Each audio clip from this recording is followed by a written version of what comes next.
Baby, come on over, tell me, and we past that. We're on this journey together, we made this fast cash. Back in school, I was a kid. Hi guys, so we're gonna do a get ready with me story time about a time a doctor almost killed me. So first, a little bit of background. I have asthma. I've had severe asthma since I was a little kid. I was in and out of hospital all the time, especially as a kid. I was under a specialist at Derby Royals Children's Hospital. My asthma has never worked the same as everyone else. Well, I say everyone, most people's asthma. And most people will have an asthma attack if they take their inhaler, the medicine, and they will be usually okay. The way mine works is I get ill with my asthma. So I will get a cold or some sort of virus or something like that, and my asthma will basically just essentially keep having asthma attacks. So I will continuously throughout the day get short breath, feel like I can't breathe, but just like continuously throughout the day. So I will get short breath and I feel like I can't breathe. I take my inhaler or my nebulizer, and then like 2 hours later I will need it again, and it will continue until essentially I get rid of the cold or something. But even then it can continue after I've got rid of the cold. I forgot to put foundation on my forehead, so let me just do that real quick. So yeah, as I was saying, I was in and out of hospital all the time as a kid, like intensive care, just the general ward. It got to the point where we knew the nurses and the doctors. I would say hello every time I was in there. They would be like, "Oh, you're back." Yeah. So as well as in and out of hospital all the time as a kid, I was also on medication a lot. I've always had a steroid inhaler. I have the blue inhaler that I take when I'm feeling breathless. I also have a home nebulizer for when it gets quite serious, and I'm often on steroids like prednisolone all the time. When I got a little bit older as a kid, I was introduced to a new medicine called montelukast. Kind of does the same thing as a steroid inhaler. So yeah, you get the picture. By the way, this is my new eyebrow pen and I absolutely love it. It's from Misguided. I love it so much. Definitely recommend it.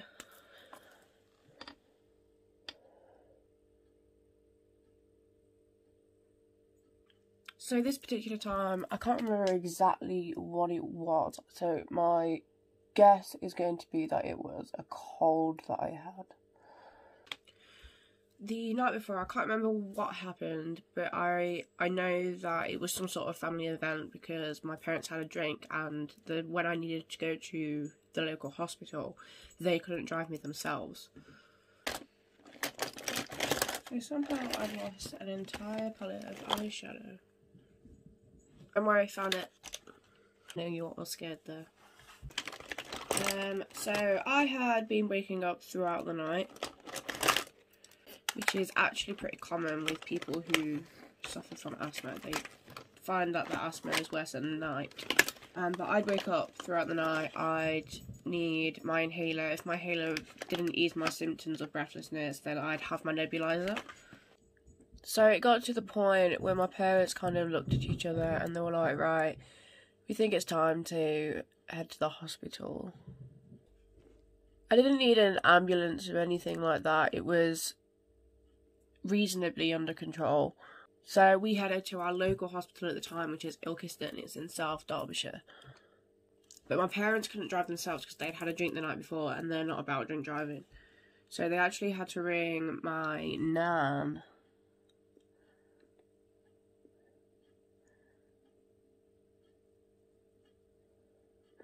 Bearing in mind, I have to guess it is like not even 6 o'clock in the morning, maybe around 6 o'clock in the morning.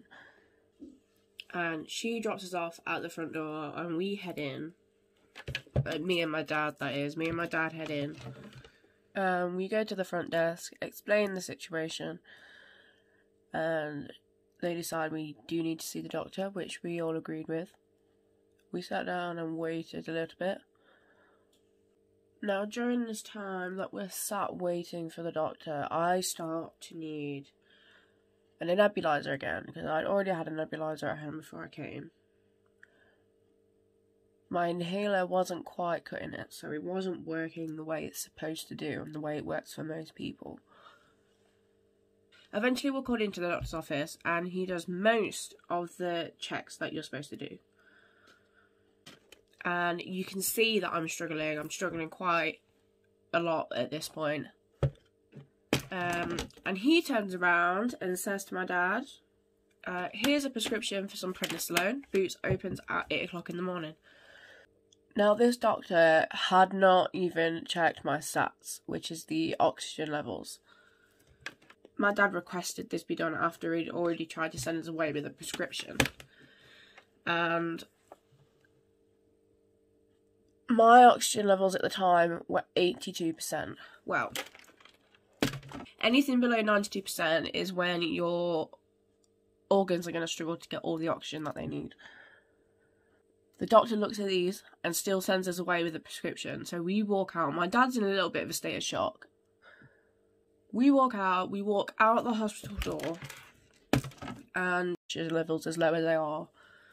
My dad rings my nan, my mama, to come and pick us up, to take me home to have a nebulizer. Whilst he's on the phone, I kind of collapsed and tried to hold myself up on one of those like salt grit things, like what are they called? I'll insert a picture here.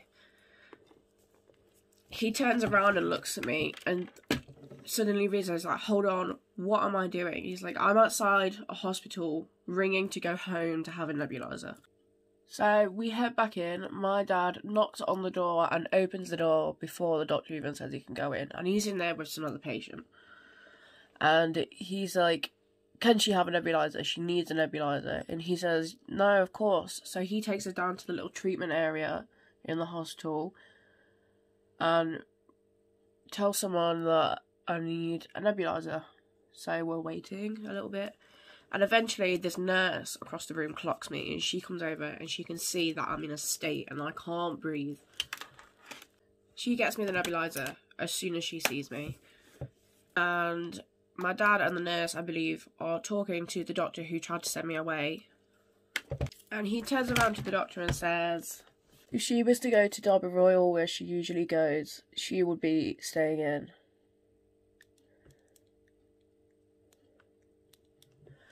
And the doctor turns around and says, do you think?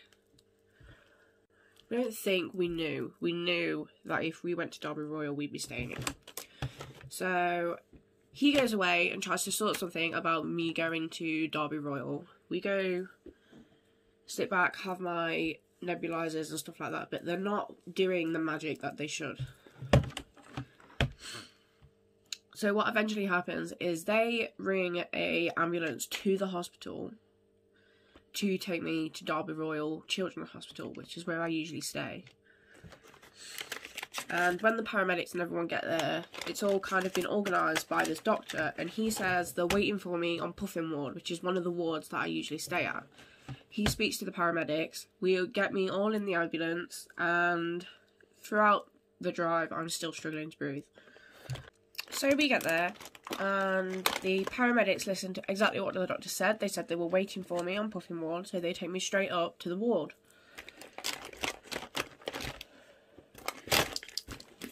Now, what usually happens when you're in a state like I am is you go to A&E and they stabilise you before you go to the ward. For some reason, this doctor didn't do this. The doctor said they were waiting for me. Anyway, we get there, the paramedics take me in, we get into a bed, and one of the nurses that we know came round the corner and was like, what are you doing here?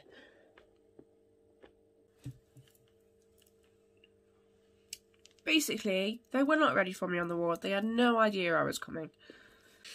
She takes one look at me and realises that there's no time to discuss why I'm there and that I need immediate medical attention. Now, at this point, I start to get really, really tired. I kept trying to close my eyes and they kept telling me that I was not allowed to close my eyes. I had to stay awake. I had all these nurses around me, all these people sticking me with things, giving me medication. This is usually something that happens in A&E. They don't do this on the ward. I'm just going to do my foundation. I'm back. So, at one point, as I'm struggling to breathe, struggling to keep my eyes open, I lean over the bed and I'm sick right on a nurse's shoes. But it wasn't like normal vomit, it was just liquid. It was just kind of like phlegm. But there was a lot of it and it was all over her shoes. I don't know at this point what my stats are because I just can't keep my eyes open. But I imagine they were really low. I had been given nebulizer after nebulizer after nebulizer, different medications. I was on oxygen. I think I had been stabilised a little bit, at least. I can't fully remember. I think I was stabilised a little bit though. Got to the point where all the nurses and everyone looked at each other and they were like, she can't be here, she has to be in intensive care. So eventually, when I was stable enough to be moved, I was wheeled to intensive care where I was kept on oxygen. I can't remember how long my general stay in the hospital was, but I was in intensive care until I was well enough to be moved back to Puffin Ward where they sent me originally. The nurses and my parents came to the conclusion that if the doctor had done what he was supposed to do, then I probably wouldn't have ended in intensive care. I'm gonna go put my eyelashes on, get dressed, do my hair, and then can't remember where we were exactly, but I'm ready now. I've done my hair, got dressed, put some lippy on. If the doctor had done what he should have done, then I wouldn't have ended up in intensive care. I don't remember how long I was in there for. We did put a complaint in with a letter from the hospital as well because he was so negligent. We were lucky that we knew what we were doing because of how much experience we had in my asthma. But if it was someone new, the child was new to asthma, it could have ended up a lot worse. But thanks for watching. Remember to like and subscribe. And hopefully there'll be more videos coming soon. Thanks! Passing on a bitch and make her glitch. You gotta grab it on my wrist. You blow me like a cartridge. When I put her on, started in the whip. She got me sick as hell. I used to want that other chick, and now she missed the boat.